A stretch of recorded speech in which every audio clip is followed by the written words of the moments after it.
Buat kalian yang mau mensupport channel ini dengan donasi, atau emang sekedar mau beli mimin kopi, kalian bisa pilih antara Super Thanks atau Saweria. Gue sih nggak masalah kalian pilih yang mana. Cuma kalau bisa, lewat Saweria aja. Soalnya kalau YouTube, potongannya gede, 30%. Kalau Saweria, cuma 5%. Untuk link Saweria, kalian bisa klik aja di atas kanan nih. Atau bisa cek di kolom deskripsi. Tapi kalau mau support, nggak harus donasi kok. Dengan kalian nonton sampai habis, dan memberikan like pada video ini, itu udah ngebantu banget buat support channel ini. Oh iya, kalian juga bisa join nih ke grup Telegram komunitas cerita manhwa yang baru. Untuk linknya, gue tampilin di layar ya. Tapi kalau malas ngetik, cek aja kolom deskripsi. Di sana, kalian bisa sharing nih topik seputar manhwa dan kawan-kawan, dan juga ketemu teman baru. Kalau mau info terbaru dari Mimin, misalnya upload kapan atau misalnya ada telat upload, Mimin pasti akan langsung infokan di Telegram. Makanya, jangan lupa join ya. Nggak perlu berlama-lama lagi, kita mulai aja ceritanya.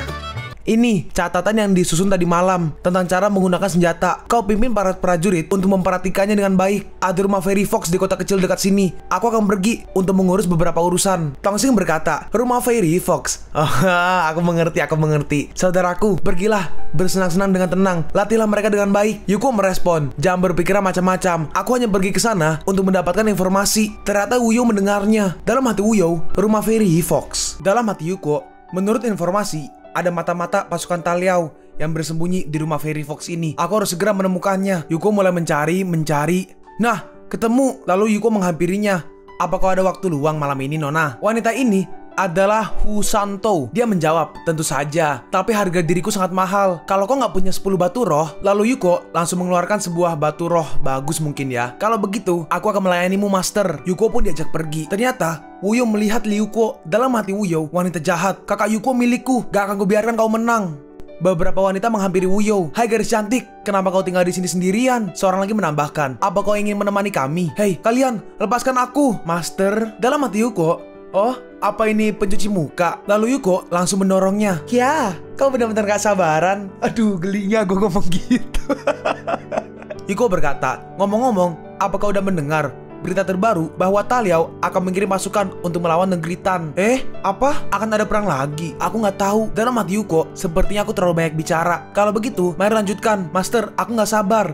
Lalu tiba-tiba ada yang membuka pintu. Kakak Yuko, aku melarangmu melakukan hal semacam ini dengan dia. Yuko, jadi itu alasannya. Kenapa kau terlihat familiar? Ternyata kau berasal dari negeri Tan. Kalau kau berteriak, akan kupotong tenggorokanmu. Dalam hati Yuko, aku akan kesulitan untuk menanganinya jika ada orang lain di sini bersamanya. Katakan padaku, siapa yang mengerahkan pasukannya? Si mata-mata menjawab, Taliao dilanda kekeringan selama bertahun-tahun dan 10.000 hektar tanah yang baik tidak dapat dipanen.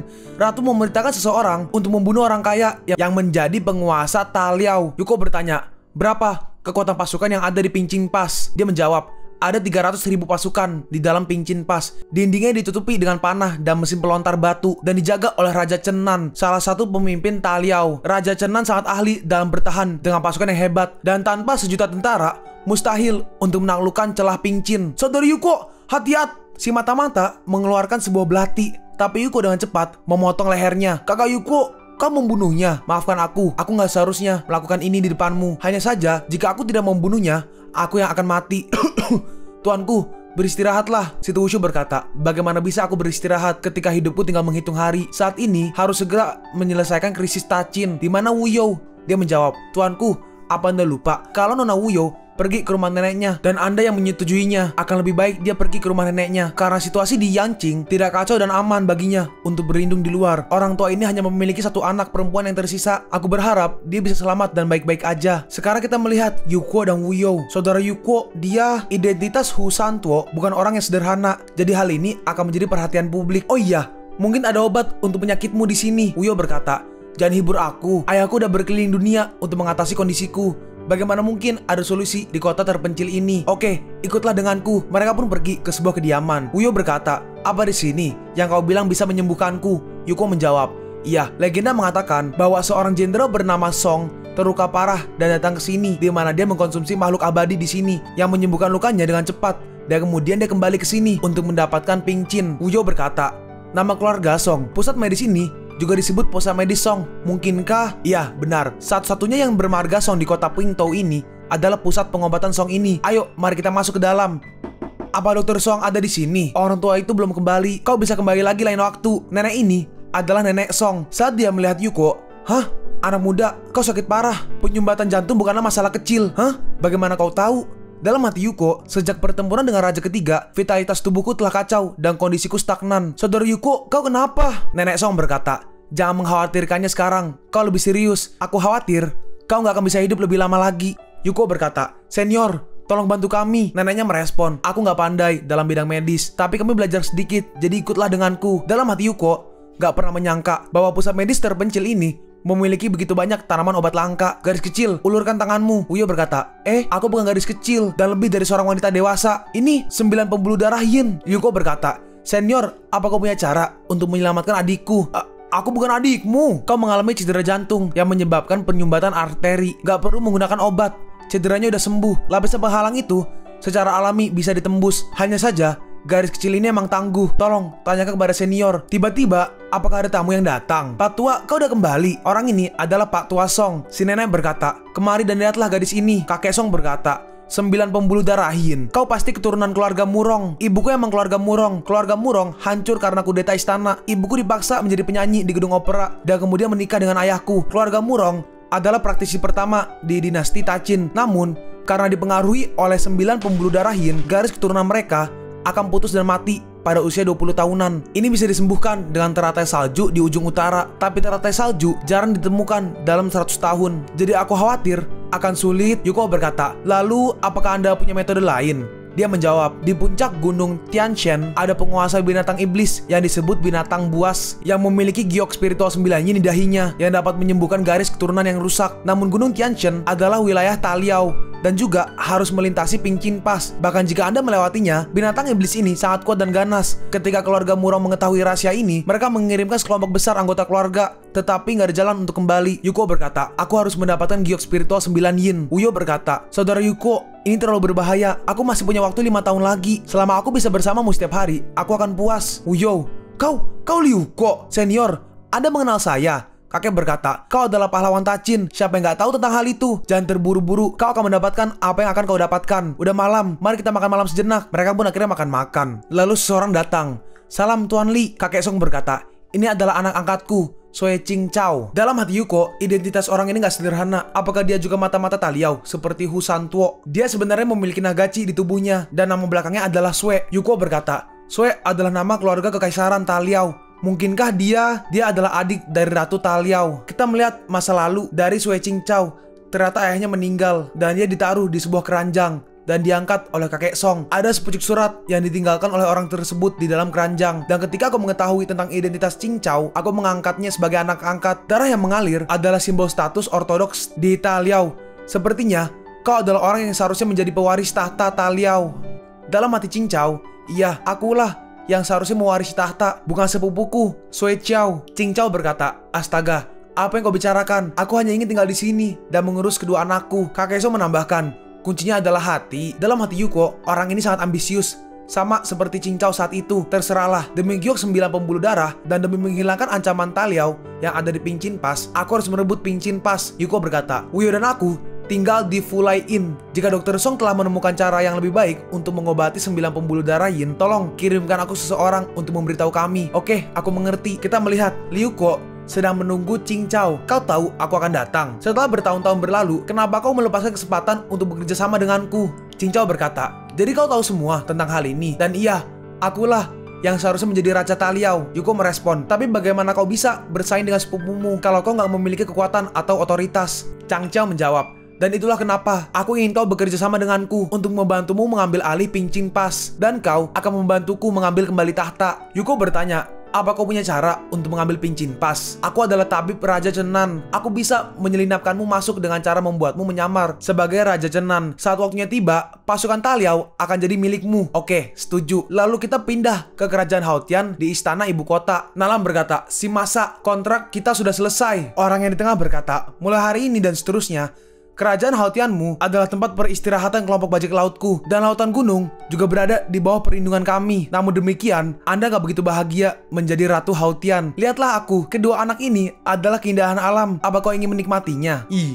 Laki, cok, gue pikir cewek. "Gak perlu, kalau gak ada yang lain, silahkan kembali sekarang. Sayang, ayo pulang sekarang dan bersenang-senang." Paichi berkata, Ratu, apa Anda benar-benar ingin bersekutu dengan bajak laut? Dia bukan bajak laut biasa. Dia memimpin 800.000 bajak laut sejak dini dan menjadi penguasa lautan. Seorang pria kejam yang sudah menjadi kaisar bela diri tingkat atas pada usia 26 tahun. Salah satu lakinya berkata, "Sayang, Nalan Meng sangat cantik, kamu gak akan jatuh cinta padanya kan? Jangan khawatir, Nalan Meng bisa menggunakan prianya sendiri. Dia sangat berhati-hati karena kru kami gak membutuhkan tempat tinggal. Apa kau pikir Tuan ini bersekutu dengannya?" Kita kembali ke situ Wushu dan juga Fei Long. Fei Long berkata, "Master, saya telah menerima berita bahwa Nalan Meng ingin bersekutu dengan bajak laut." Situ Wushu merespon, "Hao Tia sedang mengumpulkan pasukan. Aku khawatir dia akan terus menambah jumlah pasukannya. Aku nggak tahu apakah akan menggerakkan pasukan ke selatan atau menyerang ke negara Tan. Tapi bukankah Nalan Meng memiliki perjanjian bebas perang selama 5 tahun dengan kita? Selain itu, Liu Ko masih ditacin. Kalau kau ingin mengerahkan pasukan, apakah selembar kertas bisa menahannya? Walaupun itu Liu Ko, manusia nggak ada artinya di hadapan kekuasaan. Berikan perintah untuk memblokir semua berita tentang Hao Tian. Jangan biarkan Liu Ko tahu. Biarkan dia mengambil alih Ping Chin Pass untukku." Kita sekarang melihat benteng Ping Chin. Wu You, Qing Chao, dan juga Yuko, mereka pergi ke benteng Ping Chin. Seorang prajurit bertanya, "Siapa kau? Apa yang kau lakukan di kota ini?" Qing Chao berkata, "Jenderal Chao yang memintaku untuk pemeriksaan medis. Aku seorang dokter di dekat sini." Qing Chao berbisik, "Kita akan bertindak cepat seperti yang direncanakan sebentar lagi." Yuko merespon, "Jangan khawatir, orang-orangku siap menyerang kota kapan aja. Kulit Tuan sekarang udah jauh lebih baik, dan setelah meminum beberapa obat lagi, limpa dan perutmu akan pulih." "Oke." "Saat aku menjadi lebih baik, aku akan memberimu banyak hadiah." "Terima kasih Tuan." Qing Chao berkata, "Buatkanlah obat untuk diminum Tuan." "Baik," Yuko berbisik. Kedua penjaga wanita itu sama-sama Marshal King, jadi perhatian mereka harus dialihkan. Uyo berkata, "Saudara Yuko, biarkan aku yang mengatasinya." Sekarang, Yuko pergi ke dapur. "Nah, sudah waktunya." Seseorang berkata, "Tuan sedang gak sehat, gak ada air di kamar samping." Raja Cenrem berkata, "Kalian berdua, pergilah dan lihat apa yang terjadi." "Baik." Lalu Yuko masuk. "Tuan, obatnya udah siap. Kenapa obat ini rasanya agak aneh?" Lalu tiba-tiba Raja Cenrem pingsan atau mati mungkin. Qing Chao berkata, "Ini adalah topeng kulit manusia buatanku. Pakailah." "Oke." Lalu Yuko memakainya. Yuko berkata, "Apa kau yakin mereka nggak akan mengetahuinya?" "Nih, bawalah Tiger Charm ini." Lalu kedua penjaga itu balik. Penjaga yang kiri berkata, "Benar aja, ini adalah rencana untuk menjauhkan harimau dari gunung." Yang kanan berkata, "Siapa kau? Beraninya kau berpura-pura menjadi tuan." Lalu Yuko mengeluarkan 2 pistol. Dalam hati Qing Chao, "Bagaimana bisa kau nggak terlihat tampan dengan pakaian itu?" Lalu Yuko langsung menembak mereka berdua. Qing Chao bertanya, "Apa kau yakin?" Yuko menjawab, "Jangan khawatir, orang-orangku telah menyergap peralatan tak tertandingi mereka di depan gerbang." Yuko berkata, "Bala bantuan yang dikirim oleh Ratu tiba. Lewati perintah, buka gerbang dan sambut bala bantuan." "Siap, Raja Chenan telah memerintahkan. Buka gerbang kota." "Baik, ayo, buka gerbang kota." Lalu ternyata mereka menembakkan dinamit di tembok-tembok dan terjadi ledakan besar. "Ini apa yang terjadi? Ayo, lihat ke sana. Maju, ambil kembali tanah kita. Beri warna pada orang barbar di Taliao. Serbu, bunuh mereka." Para prajurit musuh ditembaki menggunakan pistol. Dan akhirnya Ping Chin Pass pun berhasil direbut. Tongxin berkata, "Saudaraku, senjatamu ini sangat mudah digunakan. Dalam setengah hari kita mengambil Ping Chin Pass." Yuko merespon, "Itu pasti, meski biayanya lebih, tapi itu sepadan." Dalam hati Yuko, apakah senjata masa depan akan sulit digunakan? Sayang sekali, harganya terlalu mahal untuk dibeli. Tongxin melanjutkan, "Tapi ada yang aneh, kenapa jumlah tentara di kota ini lebih sedikit dari informasinya?" Yuko berkata, "Sepertinya lebih banyak tentara sudah dipindahkan ke tempat lain." Ternyata Raja Chenan masih hidup. Raja Chenan dibawa, dan akhirnya dia disiram air agar bangun. Yuko berkata, "Katakan, di mana tentara lainnya?" Sekarang kita melihat di benteng selatan. Seorang prajurit berkata, "Jenderal, Raja Chenxi dan Raja Centong Raja Chenxi dan Raja Centong menyerang benteng selatan kita. Pada saat yang sama, musuh memiliki 500.000 pasukan penuh. Jika ini terus berlanjut, kita mungkin gak akan bertahan selama sebulan. Kita harus segera meminta bantuan." Dalam hati orang ini, kita gak bisa meminta bantuan. "Jika aku meminta bantuan ke ibu kota, Master pasti akan kecewa kepadaku." Xuan Wu berkata, "Sebarkan pesan ini. Apapun yang terjadi, kalian harus menahannya." Sekarang kita melihat di Laut Merah. Seorang prajurit melaporkan, "Jenderal, Raja Chen Pei mengirim 300 kapal perang kali ini. Tembakan artileri kita hampir habis." Qing Long berkata, "Cepat, mulai formasi penghalang." Si prajurit merespon, "Tapi formasi penghalang hanya bisa digunakan sekali dan bertahan selama 7 hari. Setelah 7 hari kita... Jika kusuruh menggunakannya, maka gunakan itu." Dalam hati Qing Long, sekarang Liu Ko pasti sedang berjuang keras. Selama aku bertahan sebentar, ini bukanlah akhir. Kita berpindah ke situ Wushu. Ternyata Liu Ko mengirim surat. Fei Long berkata, "Master, apa yang tertulis di dalam surat Yuko ini?" Ternyata Laut Merah, Benteng Selatan, dan Celah Pingchin semuanya dalih dengan tujuan menarik pasukan Taichin. 4 penguasa besar Ta Liao mengirim pasukan elit dan targetnya adalah kota Fengming. Kota Fengming terletak di sebuah benteng. Itu adalah daerah pedalaman Taichin. Jika ditempati, cepat atau lambat Taichin akan kiamat. Felong berkata, Liu Ko ingin memanfaatkan kekosongan Ta Liao untuk mengirim pasukan ke Ta Liao dan menyerang Hianlong. Felong berkata, jika yang dikatakan surat itu benar, ini akan menjadi kesempatan yang bagus. Dalam hati Situ Wushu, biarkan Liu Ko terus bergerak maju, mungkin untuk menciptakan keajaiban dan untuk mengatasi bahaya kehancuran nasional Taichin. Kita sekarang berpindah ke Gunung Tianshan. Qing Chao berkata, "Saudara Li, ini Gunung Tianshan dan binatang buasnya ada di sini." Wuyo berkata, "Kakak Yuko, lupakan aja. Aku nggak ingin kau dalam bahaya." Yuko berkata, "Kenapa? Kamu nggak percaya pada kakak Yukomu ini?" "Bukan begitu. Jangan khawatir. Aku akan kembali dengan selamat. Jalan gunungnya terjal, jadi kau bisa tinggal dan menjaga Wuyo. Dan aku bisa naik gunung dengan Xia Huang." "Oke, jangan khawatir.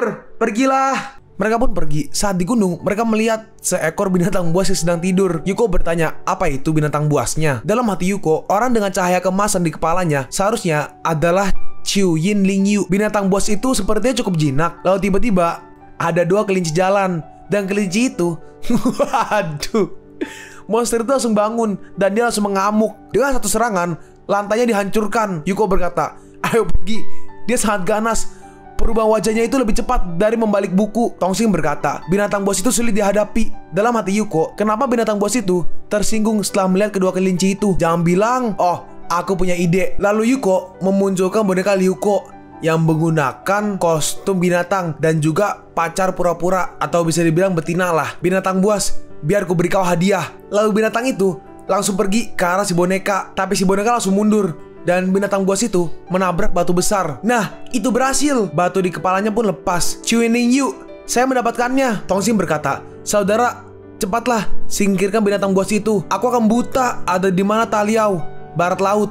Lalu Yuko memerintahkan bonekanya untuk pergi ke barat laut ke arah Ta Liao. "Aku akan mengirimi Ta Liao hadiah pertemuan." Sekarang kita melihat Wuyo. Kenapa kakak Yuko belum kembali juga? Dalam hati Qing Chao, wanita itu sangat cantik. Andai aja dia milikku. Tidak, aku adalah calon kaisar Ta Liao. Emangnya ada wanita di dunia ini yang gak bisa menjadi milikku? Itu benar. Selama Liu Ko menepati janjinya dan membantuku menjadi kaisar Ta Liao, itu akan bagus. Tapi akankah Liu Ko benar-benar menepati janjinya? Tidak, aku harus melakukan sesuatu untuk membuat Liu Ko kerja keras untukku. Oh iya, Wuyo adalah adik perempuan Liu Ko. Liu Ko gak ragu untuk mengambil giok dari roh 9 yin binatang itu untuknya. Dalam hatinya, adiknya ini pasti sangat penting. Kalau aku membuatnya menjadi wanitaku, bukankah dia akan menjadi kakak iparku? Jadi kenapa dia gak membantuku? Qing Chao pun mengantarkan makanan. Qing Chao berkata, "Jangan khawatir, saudara Li akan baik-baik aja. Ayo makanlah dulu, aku gak mau makan." Qing Chao merespon, "Kalau begitu, aku akan mengajakmu berjalan-jalan. Mungkin kita bisa bertemu dengan saudara Li yang kembali."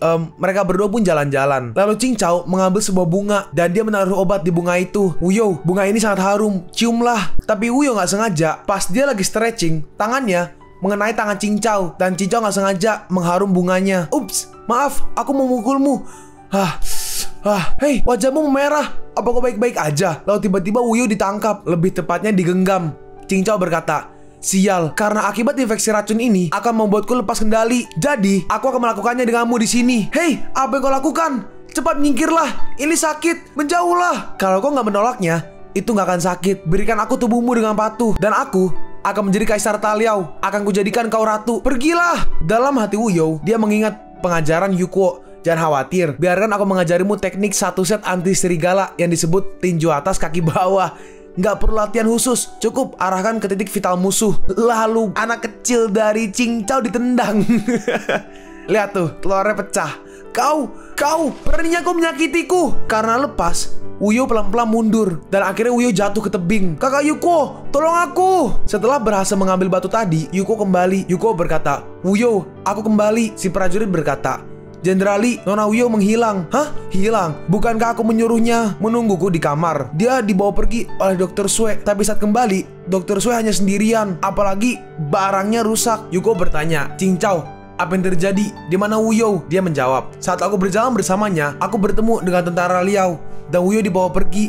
Lalu Yuko melihat racun yang ada di saku dari Qing Chao. "Bajingan, beraninya kau meracuni Wuyo." Aku salah."